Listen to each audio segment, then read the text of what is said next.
मेरे अति प्रिय भाइयों और बहनों, आज मैं फिर से आपका प्रभु यीशु के नाम में इस होप इन फेथ वचन और प्रार्थना की सेवा में आपका स्वागत करता हूं और धन्यवाद देता हूं। परमेश्वर ने आपके लिए और मेरे लिए उसका जीवित वचन दिया है। ये वो जीवित वचन है जो हमें प्रभु यीशु से मुलाकात कराता है, जो हमें उसका बेटा और बेटी बनाता है। कब? जब हम इस वचन के अनुसार अपने जीवन पे चलते हैं। तो इससे पहले कि हम आगे बढ़ें, आइए हम प्रार्थना करेंगे। हमारे उद्धारकर्ता प्रभु यीशु मसीह, मैं आपको धन्यवाद देता हूं कि आज आपने फिर मुझे अपने वचन के लिए, जो तेरे से मैंने वाचा बांधी थी कि मैं इन 40 दिनों में तेरे वचन को, चाहे कैसी भी परिस्थिति हो, मैं इन वचनों को अपने लोगों तक पवित्र आत्मा की सामर्थ्य से पहुंचाऊंगा। मैं प्यारे प्रभु, मेरे भाई और बहनों को, बच्चे, जवान, बूढ़ों को, जितने भी अगर ये वचन सुनते हैं तो उन्हें वो आशीष देना जो तूने मुझे दी, जो बहुत से लोगों को दी। प्यारे प्रभु यीशु, आज की सेवा को ग्रहण कर पवित्र आत्मा मेरी सहायता मदद करना। प्रार्थना यीशु के नाम से, आमीन। प्रिय भाई बहनों, 26th day of the land days में हम फिर से प्रभु यीशु का धन्यवाद देते हैं कि जब से लैंड डे शुरू हैं, अब ये 26 दिन बीत चुके हैं और यीशु ने, मुझे विश्वास है, अलग अलग प्रेयर मीटिंग के द्वारा, कॉटेज प्रेयर मीटिंग के द्वारा, चर्च में जो मीटिंग होती है उनके द्वारा, प्रेयर मीटिंग के द्वारा आपको आशीष दी है। आज जो हम परमेश्वर के वचन से सीखने आए हैं, आप जानते हैं कि पवित्र शास्त्र बाइबल में 40 नंबर का जो अंक है ये बहुत ही महत्वपूर्ण है। उत्पत्ति नूह के समय से लेकर प्रकाशित वाक्य तक ये हम सब आपको बता चुके हैं, इसको दोबारा बताने की जरूरत नहीं है। लेकिन फिर आज हम इसी 40 नंबर की जो इम्पोर्टेंस है, जो महत्व है, उसको देखने के लिए आए हैं। तो प्रिय भाई बहनों, importance of the 40 days in our Bible and in our life. हमारे जीवन में इस 40 नंबर का क्या महत्व है और इस पवित्र शास्त्र बाइबल में परमेश्वर हमसे क्या सिखाना चाहता है, हमें क्या बताना चाहता है। आज मैं प्रभु यीशु की दया से काफी अच्छा हूं। मैं दर्द है लेकिन मैं सह सकता हूं और प्रभु यीशु का धन्यवाद हो, आप लोग की प्रार्थनाओं से मैं आज फिर इस 26वें दिन परमेश्वर के वचन को बड़े आनंद के साथ लेके आया हूं। पिछला वचन जो था उसमें मुझे इतना पेन था कि अनबेरेबल पेन था, मेरे आंसू तक आ गए थे, मैं हिल नहीं पा रहा था। हालांकि अभी भी मुझे थोड़ा सा टेढ़ा होना पड़ता है क्योंकि मेरी टेल बोन में जो फ्रैक्चर है उसको मुझे संभालना है। पैर में तो सीधा पड़ा रहता है, इस पर बोझ नहीं डालते, लेकिन खास मेरी वो है, जैसे डॉक्टर ने मुझे इंस्ट्रक्शन दी है, प्रिकॉशन रखने को कहा है, उसके अनुसार कर रहा हूं मैं। तो ये सब प्रार्थना का असर है। प्रिय बाइबल, पवित्र शास्त्र बाइबल में ये 40 नंबर जो है इसका बहुत बड़ा महत्व है और इसका हमारे जीवन से क्या संबंध है, ये 40 नंबर हमारे जीवन को कैसे प्रभावित करता है। तो प्रिय भाई बहनों, बाइबल को समझने से पहले हमें यीशु को समझना बहुत जरूरी है, क्योंकि जिसने यीशु को नहीं समझा वो बाइबल को भी नहीं समझेगा। बाइबल तो सारी दुनिया के लोग पढ़ते हैं। मैंने ऐसे ऐसे ज्ञानियों को देखा जो बाइबल को रट रखा है, लेकिन क्या फायदा, बाइबल को रटा लेकिन उन्होंने प्रभु को नहीं समझा, यीशु को नहीं समझा। इसलिए मैं कहता हूं कि हमें बाइबल को समझने से पहले अपने यीशु को समझना बहुत जरूरी है। तो आज हम पवित्र शास्त्र बाइबल से जो हिस्सा लेके आए हैं वो मैं दानियल नबी की पुस्तक से पढ़ूंगा मैं, और आज का ये वचन आप लोगों के लिए बहुत ही महत्वपूर्ण है। इसे स्किप मत करना, क्योंकि आप लोगों ने 40 दिनों में जो हमने इन दिनों 26 दिन पूरे किए हैं, इन 26 दिनों में आप कहां तक पहुंचे, इसको आपको परमेश्वर का पवित्र आत्मा बताएगा और आपको कन्विंस करेगा कि इन 26 दिनों में आपने क्या सीखा और क्या नहीं सीखा। प्रिय भाई बहनों, मैं धन्यवाद देता हूं कि परमेश्वर ने आपको और हमको बहुत कुछ दिया है, वो इस वचन के द्वारा। तो मैं जो बाइबल का हिस्सा पढ़ रहा हूं वो है द बुक ऑफ दानियल, दानियल की पुस्तक, उसका 9 वचन से मैं पढ़ना चाहता हूं। जहां लिखा है, अब ये दानियल अपने विषय में बता रहा है जो कुछ इसने किया। अब आप इस वचन के द्वारा अपने आप को जांचिए और परखिए, क्या आप इस प्रकार के करते हैं, क्या मैं इस प्रकार से करता हूं, क्या हम मसीह समाज के लोग करते हैं, क्या प्रभु यीशु के सेवक जो कलीसिया के पासबान या पास्टर हैं वो करते हैं क्या। बहुत बड़ा चैलेंज है प्रिय भाई बहनों। तो यहां लिखा है, तीसरे वचन से पढ़ता हूं, दानियल 6-9 अध्याय। तब मैंने अपना मुख परमेश्वर की ओर करके गिड़गिड़ा के साथ प्रार्थना करने लगा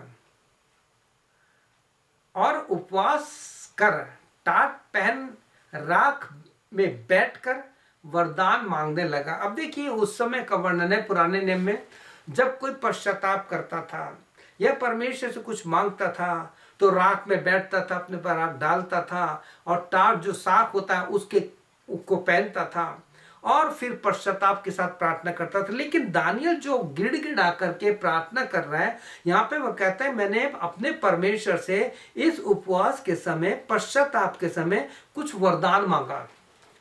क्या आपने इन 26 दिनों में अपने यीशु मसीह से क्या वरदान मांगा। प्रिय भाई बहन, जैसे प्रभु यीशु के चेलों ने 2 वरदान मांगे जो आपको लूका में मिलेंगे। लूका 11:1 में क्या लिखा है, प्रभु यीशु के चेलों ने प्रार्थना करने का वरदान मांगा, हमें प्रार्थना करना सीखा।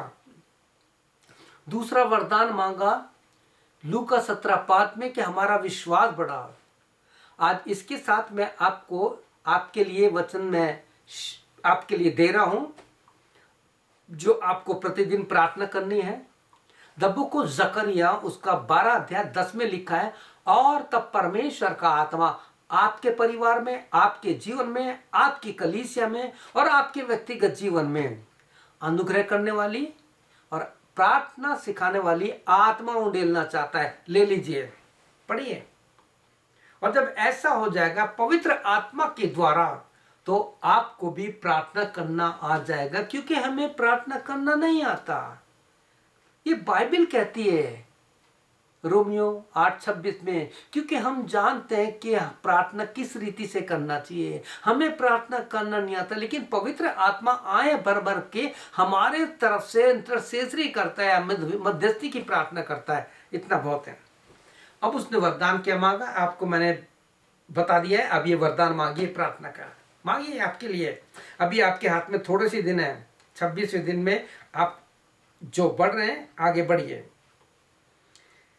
उसने परमेश्वर से वरदान मांगा। चौथा वचन, मैंने अपने परमेश्वर से इस प्रकार से प्रार्थना की। अब वो प्रार्थना कर रहा है, क्या प्रार्थना करना है, और पाप अंगीकार किया। अब दानियल जैसा परमेश्वर का सेवक, जिसको परमेश्वर ने खुद शेर की मांद में जाके उसे बचाया, जिसके लिए गवाही दी, क्या जिसमें उत्तम आत्मा है, क्या हमें ऐसा इंसान मिल सकता है। वो दानियल वरदान मांग रहा है, किसका, पाप अंगीकार का। मांगिए, रोज आपको पाप का अंगीकार करना है। क्या कहता है, हे प्रभु तू महान और भययोग परमेश्वर है, जो अपने प्रेम रखने वाले और आज्ञा मानने वालों के साथ अपनी वाचा को पूरी करता है। क्या कहता है, जो अपने प्रेम रखने वाले। क्या आप प्रभु यीशु से वो प्रेम करते हो जो यीशु आपसे करता है। क्योंकि बाइबल कहती है पहले उसने हमसे प्रेम किया, हमने नहीं किया।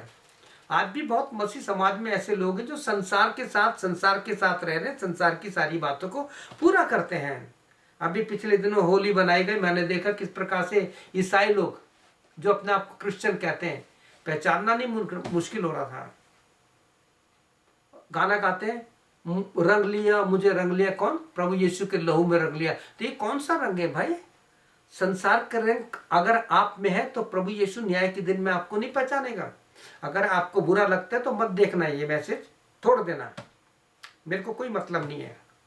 मैं चाहता हूं कि प्रभु यीशु ने कहा जैसे परमेश्वर का वचन हमारे दिल और दिमाग को छेदना चाहिए। This word of God should be penetrate our heart and mind. तो कहता है प्रेम रखने वालों का आज्ञा मानते हैं, अपनी वाचा पूरी करता है, करुणा करता है।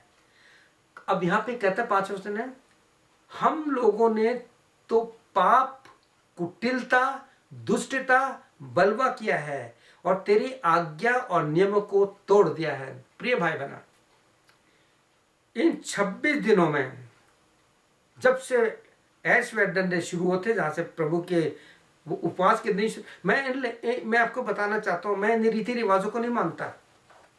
ये जो चल रहा है ना, ये लैंड डेज चल रहे हैं, मैं नहीं मानता, लेकिन मैं इसके द्वारा आप तक परमेश्वर का वचन भेज रहा हूं कि हमारे लिए एक साधन है कि हम आप लोग को अवगत कराएं, आपको अलर्ट करें कि 40 दिनों में आपने किया क्या, कितने साल से आपकी उम्र के अनुसार कितने 40 दिन और कितने 40 वर्ष आपने मनाए हैं। क्या कोई फर्क दिखा? क्या आपके जीवन में यीशु दिखाई देता है? आज धन्यवाद देता, मैं बहुत अच्छा हूं, थोड़ा सा मेरे पीछे दर्द है, लेकिन आई थैंक गॉड, प्रभु यीशु का धन्यवाद हो, प्रभु यीशु की महिमा हो। तो प्रिय भाई बहनों, कहता है हमने दुष्टता की, कुटिलता की, हमने पाप किया है परमेश्वर, और वो वरदान मांग रहा किस चीज का? पश्चाताप करने का। हम लोग पश्चाताप नहीं करते, हम लोग माफी नहीं मांगते। क्यों? क्योंकि हमारे पास माफी मांगने वाली आत्मा नहीं है। Unless we have the spirit of forgiveness, you will not forgive anyone. ये बात है। तो यहां लिखा है lent days are the day of repentance when Christians pray and confess their sin. यानी लैंड डेज जो है वो दिन है जिसमें मसीह लोग पश्चाताप करते हैं, अपने पापों को मानते हैं। क्या आपने इन 26 दिनों में अपने पापों से पश्चाताप किया? यदि नहीं तो आज प्रभु यीशु आपको मौका दे रहा है इस वचन के द्वारा। आप इसमें देखेंगे कि किस प्रकार से प्रभु यीशु मसीह आपको इन 40 दिनों में आपने पश्चाताप किया या नहीं किया। लेकिन आपने 26 दिन मना लिए, लेकिन उसका अगर आपके जीवन पर कोई प्रभाव नहीं पड़ा तो कोई मतलब नहीं है। प्रिय भाई बहनों, इन 40 दिनों में जिसमें 26 दिन आप चले गए, अब आपके पास इस वरदान को मांगने के लिए 16 दिन है, सॉरी 14 दिन है आपके पास। कितने? You have only 14 days in your hand. तो इन 14 दिनों में प्रभु से कुछ मांग लीजिए, जो दानियल ने वरदान मांगा पश्चाताप करने का। प्रभु यीशु मसीह का वचन, जो कुछ वचन है हमसे कहता है, कैसे प्रभु यीशु मसीह हमारे जीवन में आए।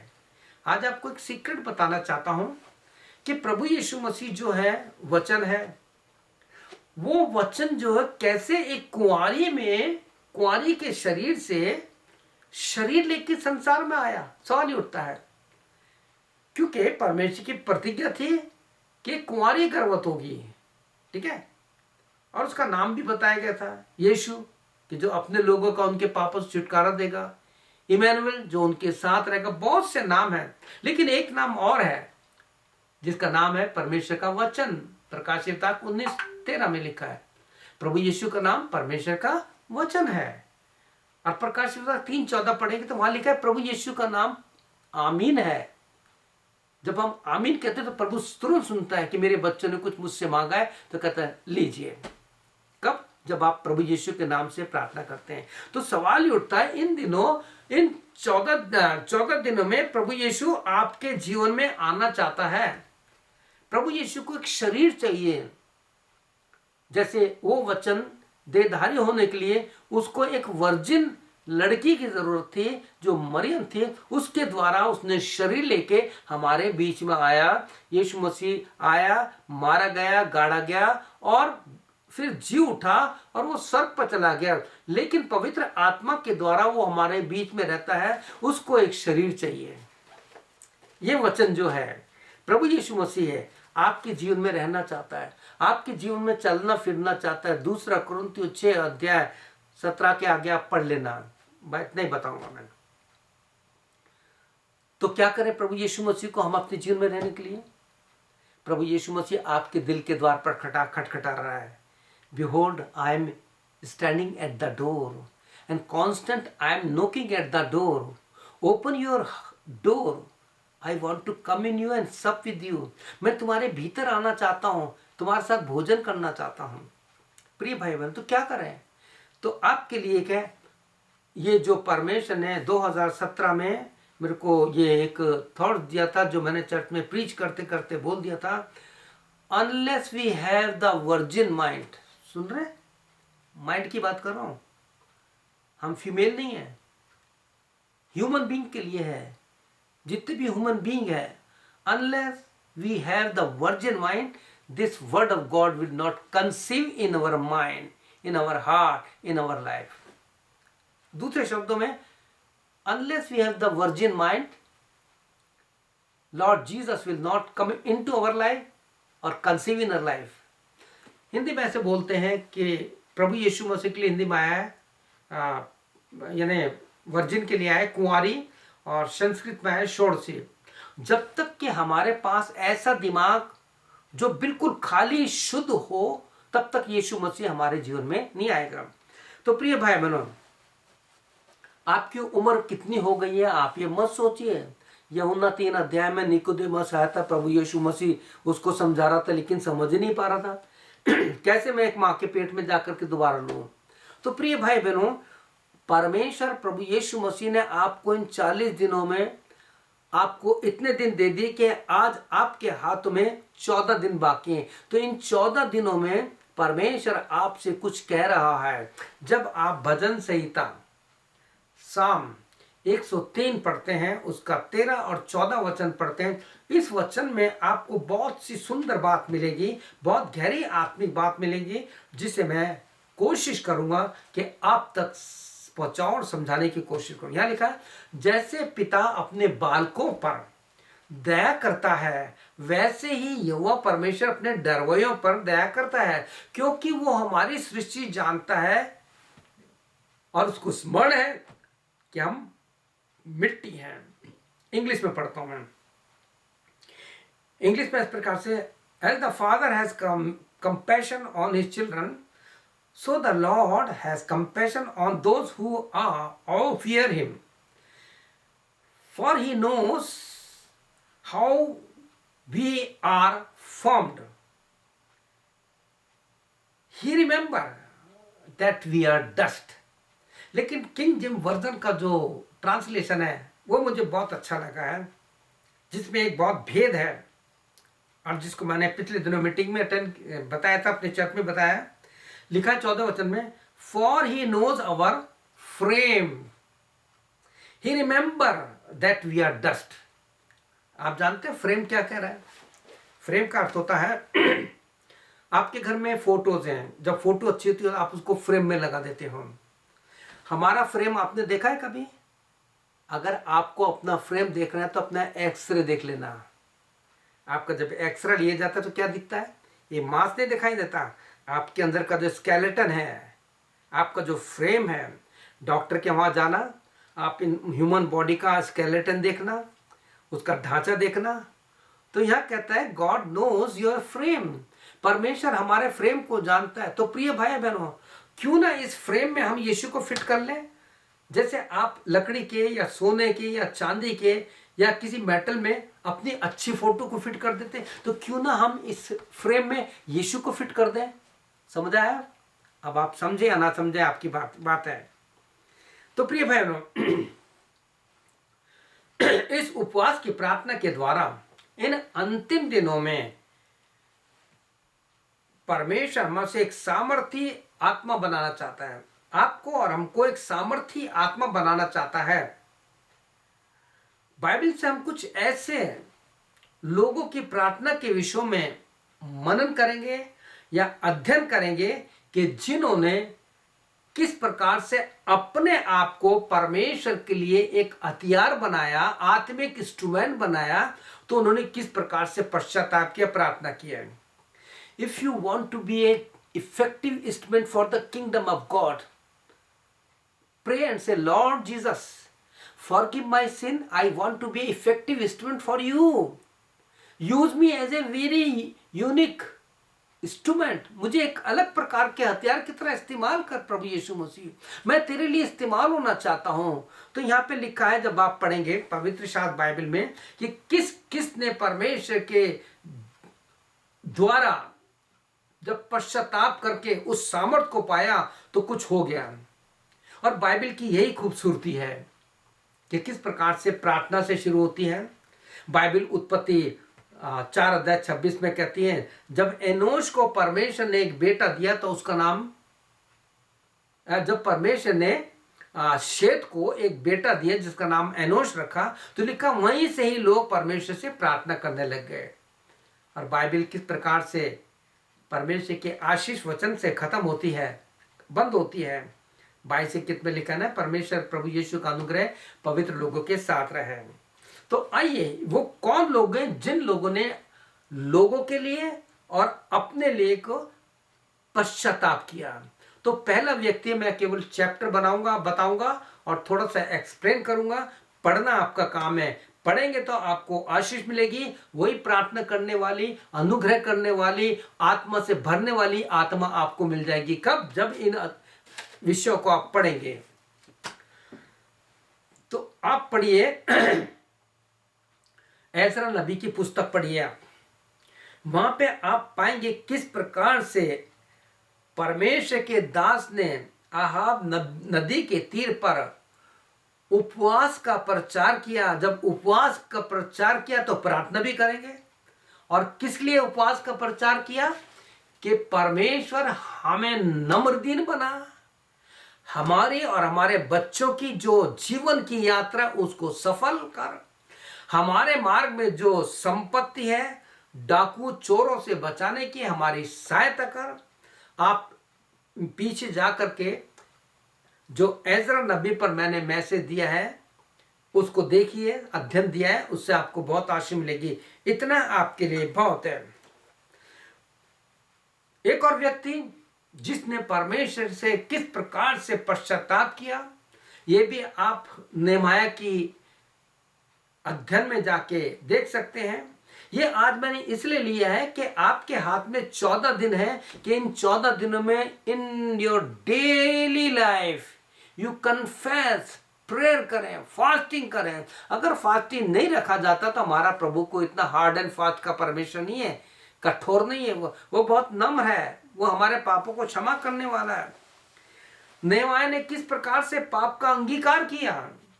जब नेहमाया को पता कि जो गुलामी से निकल के आए हैं मेरे लोग, मेरे परिवार के लोग, जैसे मसीह समाज के लोग आज बहुत बुरी दुर्दशा में हैं, ऐसे वहां दुर्दशा में तो लिखा है वो जैसे उसने उन्हें सुना, उनके बारे में सुनकर बैठ करके रोने लगा और कितने दिन से उनके लिए पश्चाताप और प्रार्थना की। और कहता है प्रभु यीशु, यहाँ कहता है हे परमेश्वर, मैं उनके लिए, उनकी तरफ से मैं तुझसे पाप की क्षमा मांगता हूं। अगर हमने, जैसे दानियल ने कहते हैं, हमने तेरे विरुद्ध में पाप किया तो हमें क्षमा, यानी हमें पश्चाताप करने का, अपने पापों से मांगने का, कि हम अपने पापों को मान सके कि हम पापी हैं, ये वरदान दे। और तो ठीक यही चीज नेहमाया ने अपने जीवन में मांगी। आप उस अध्याय को जाके जरूर पढ़िए। एक और व्यक्ति, जब आप भजन संहिता पढ़ेंगे तो वहां आपको पाएंगे कि जो दाऊद है, किंग दाऊद है, किंग डेविड है। मैं उसके लिए आपके लिए 2 शमूएल 12:24 पढ़ूंगा कि दाऊद के हत्या और व्यभिचार के पाप की कीमत बहुत अधिक थी। दाऊद ने जो पश्चाताप किया है, मैं सोचता हूं आज के व्यक्ति में कोई भी व्यक्ति नहीं करता। हम क्या करते हैं? प्रभु यीशु मेरे पापों को क्षमा कर, आमीन, इतने में प्रभु क्षमा कर देता है। प्रिय भाई बहनों, एक भजनकार में उन्होंने, ये जो भजनकार है दाऊद, उसने अपने इस भजन में अपनी मानसिक पीड़ा का व्यक्त किया है और किस प्रकार से उसने क्षमा मांग रही है। वो भजन और कोई नहीं, भजन 51 है, 51 भजन है। उसका 1 से 3 वचन पढ़िए, 10 से 11 पढ़िए। वहां कितना भयंकर पश्चाताप कहते हैं, मेरे अंदर शुद्ध आत्मा उत्पन्न कर, मैंने जो आनंद खो दिया उद्धार का, वो आनंद दोबारा मुझे दे। प्रिय भाई बहन, ये वचन मैं बार बार पढ़ता हूं, क्योंकि जब ये पढ़ता हूं तो मैं पश्चाताप करता हूं कि हम सुबह से लेकर शाम तक हमारे जीवन से कई बार बहुत गलतियां हो जाती हैं। तो क्या आप चाहेंगे जैसे दाऊद के जीवन में किस प्रकार से पाप हुआ और उसने अपने जीवन में इसके लिए क्षमा मांगी। आगे हम देखते हैं, दानियल की पुस्तक हमने पढ़ी थी, दानियल का अध्याय पढ़ा था। किस प्रकार से दानियल कहता है, हम लोगों ने तो तेरे विरुद्ध पाप किया है, और पाप में एक ही नहीं, कहता है पाप किया, कुटिलता की, दुष्टता की, बलवा किया और तेरी आज्ञा को नहीं माना। आप अपने जीवन में अपने हृदय पे हाथ रख के सोचिए कि आपने कितनी बार परमेश्वर की आज्ञा का उल्लंघन किया। हम कई बार अपनी पत्नी के विरोध में पाप करते हैं, हम अपने पति के विरोध में पाप करते हैं, बच्चे माँ बाप के विरोध में पाप करते हैं, हम अपने कलीसिया के पास्टर या सेवक के विरोध में पाप करते हैं, और कई बार बहुत से सेवक हैं जो कलीसिया के विरोध में पाप करते हैं। हम सबको दानियल नबी के समान कहता है, हमने पाप किया है, हमने तेरे विरुद्ध पाप किया है। प्रभु हमें वरदान दे कि हम अपने पापों से पश्चाताप कर सकें। अब मूसा को देखिए, एक और व्यक्ति, आप लिख लीजिए जो जो बोलता जा रहा हूं ना मैं, मूसा। अब ये एक ऐसा व्यक्ति हुआ है कि जिसने अपनी इस्राएली कौम के लिए, जिन्होंने एक बहुत बड़ा पाप कर दिया था, जहां उत्पत्ति 32:20 में लिखा है, दूसरे दिन मूसा ने लोगों से कहा, तुम लोगों ने बड़ा पाप किया है, अब मैं यहोवा के पास जाऊंगा, संभवतः है कि मैं तुम्हारे पाप के प्रायश्चित कर सकूं, मैं तुम्हारी तरफ से पाप का प्रायश्चित कर सकूं। हम याजकों का काम है कि अगर कोई आपके विरोध में पाप करता है या हमारे से कोई गलती हो जाती है तो हमें प्रभु यीशु से क्षमा मांगनी है, और कोई हमारे साथ संबंध बनाना नहीं चाहता तो हमें उनके लिए प्रभु से पश्चाताप की प्रार्थना करनी है कि उनको क्षमा कर। कहता है मैं तुम्हारे लिए प्रायश्चित कर सकूं। 31 वचन में कहता है, तब मूसा यहोवा के पास जाकर कहने लगा। अब देखिए वो मूसा के पास गया। आप जानते हैं कि मूसा परमेश्वर से भाई के समान आमने सामने बात करता था। कितने सुंदर बात है। और आज आपके लिए इस अनुग्रह के समय में आपके लिए बहुत अच्छा समय है। यशाया 1:18-19 पढ़ लेना। मत्ती 6:6 में प्रभु यीशु ने कहा है कि मैं तुझसे बात करना चाहता हूँ, मैं तुझसे संगति करना चाहता हूँ। तू अपने कमरे में जा, द्वार बंद कर और मुझसे बात कर, मैं तेरी सारी बातों को सुनूंगा। और कहता है कि जैसे दूसरा राजा, उसके 20 अध्याय में, जब राजा हिजकिय्याह को पता लगा बीमार है तो उसने किसी से नहीं कहा, वो अपने कमरे में गया, दीवार की मुंह करके उसने प्रार्थना की। पढ़ लेना, दूसरा राजा 20 अध्याय पढ़ लेना, ठीक है। तो यहां कहता है तब वो परमेश्वर के पास गया कि हाय हाय, इन लोगों ने तो सोने का देवता बनाकर बड़ा ही पाप किया है। आज हम मसीह समाज के लोग, आप कुछ पता है, जाने अनजाने मूर्ति पूजा करते हैं। आप कहते कैसे? पौलुस ने कहा लोभ को जो मूर्ति पूजा के समान है, लोभ को जो मूर्ति पूजा के समान है। अगर आप प्रॉपर्टी का लोभ करते हैं, अपने भाई बहनों से बैर करते हैं, अपने मम्मी पापा को प्रॉपर्टी के कारण घर से निकाल देते हैं, अपने छोटे बहन भाइयों को धोखे से सारी बातें ले लेते हैं, तो आप क्या सोचते हो कि आप स्वर्ग में जाएंगे? प्रभु कहते हैं ऐसे लोगों की जिंदगी में बहुत पीड़ाएं होती हैं। इसलिए प्रभु यीशु इस लेन देन में आपको और मुझको ये समझ दे रहा है कि हम पश्चाताप करें, हम पश्चाताप करें, वरदान मांगे, प्रभु मैं रोज पश्चाताप करूंगा। प्रिय भाई बहनों, यहां अब मूसा की प्रार्थना देखिए, वो क्या कहता है। कहता है मोजेस इन्होंने सोने का देवता बना लिया है और उन्होंने पाप किया है, तो अभी अब तू उनका पाप क्षमा कर। अब देखिए इतना बड़ा पाप होने के बाद, आप जानते हो ना, हमारा परमेश्वर पुराने नियम का भस्म करने वाली आग है। अगर मैं आपको इन बारे में बताऊं तो बहुत लंबा हो जाएगा, लेकिन इतनी बात है। तो मूसा अब उनका पाप क्षमा का उनसे कहता है। अब वहां पे बहुत बड़ी बात कहते हैं, या तो तू उनका पाप क्षमा कर दे, नहीं तो अपनी लिखी हुई पुस्तक में, उस पुस्तक में जिसने तूने मेरा नाम लिखा है, जो स्वर्ग की पुस्तक है, जिसके प्रकाशित वाक्य कहती किताबें खोली जाएंगी, जिसका नाम नहीं मिला वो बाहर कर दिया जाएगा। तो कहता या तो उनके पाप को क्षमा कर, नहीं तो मेरे नाम को उसमें से काट दे। क्या आज के सेवक लोग इस प्रकार से अपनी कलीसिया के लोगों के लिए पश्चाताप करते हैं? जागृत हो जाइए। 40 डेज बनाना बहुत आसान है, रीति रिवाज के रूप में, एक ट्रेडिशन के रूप में। मैं इनको मनाता नहीं हूं, मैं इस दिन के माध्यम से आप लोगों तक संदेश भेजता हूं। मैं यीशु को मानता हूं, यीशु मेरा सब कुछ है। अंत में एक और व्यक्ति के बारे में बताऊंगा जो हमारा आदर्श है। यीशु मसीह तो है, यीशु ने क्रूस पर क्षमा भी मांगी और क्षमा भी किया। हे पिता तू इनको क्षमा कर, इनकी तरफ से मैंने अपना बलिदान दे दिया है, मैंने अपना खून दे दिया है, मैंने अपना खून देके इन्हें खरीदा है, इनको क्षमा कर। आप सब जानते हैं। अब देखो पौलुस क्या कहता है। पौलुस के पाप का अंगीकार देखिए, जब आप पहला कुरिन्थियों 15:31 पढ़ेंगे तो कहता है मैं पाप के लिए रोज मरता हूं, मुझे उस विश्वास की सौं। इसके बाद पहला तीमुथियुस उसका 1 अध्याय उसका 15 वचन पढ़ेंगे तो कहते हैं ये बात सच और हर प्रकार से मानने योग्य है कि प्रभु यीशु मसीह पापियों का उद्धार करने आया है, जिनमें सबसे बड़ा पापी मैं हूं। कितना बड़ा महान सेवक, जिसको रोम में स्लॉटर कर दिया गया, बलिदान कर दिया, मार दिया गया, वो पश्चाताप कर रहा है।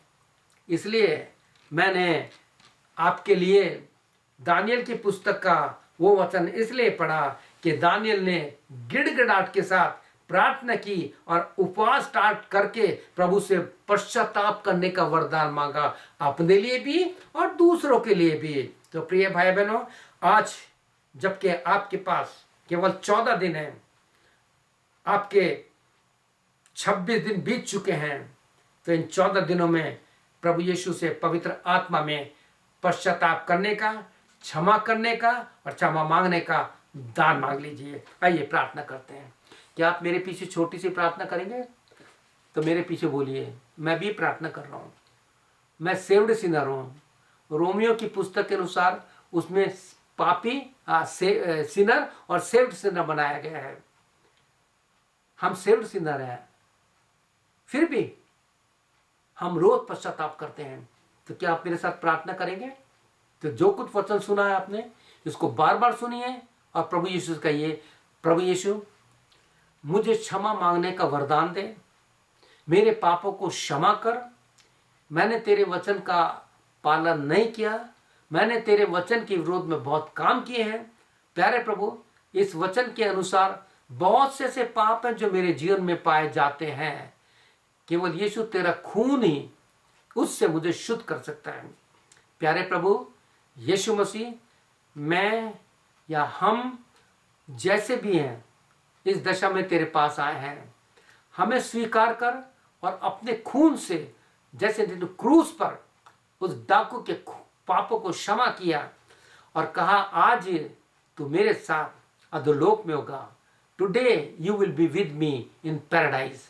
प्रभु यीशु, अगर मैं रात को सो जाता हूँ या दिन को सो जाता हूँ या दोपहर में सो जाता हूँ, तो प्रभु यीशु मैं तेरे साथ उस अनंत जीवन के लिए, उस न्याय के दिन के लिए हमेशा में सब सोता हूँ। तो प्रभु मुझे निश्चय है कि जब तू लेने आएगा मुझे उठाएगा। यीशु मसीह धन्यवाद, तूने मेरे पापों को क्षमा किया। प्रार्थना यीशु के नाम से, आमीन। प्रभु यीशु आपको आशीष दे। प्रिय भाई बहनों, इन वचनों को पढ़िए, सुनिए और अगर आपको आशीष मिलती है तो लोगों को भेजिए। यीशु आपकी सहायता करे। आमीन। यीशु की शांति आपके साथ रहे। May God bless you.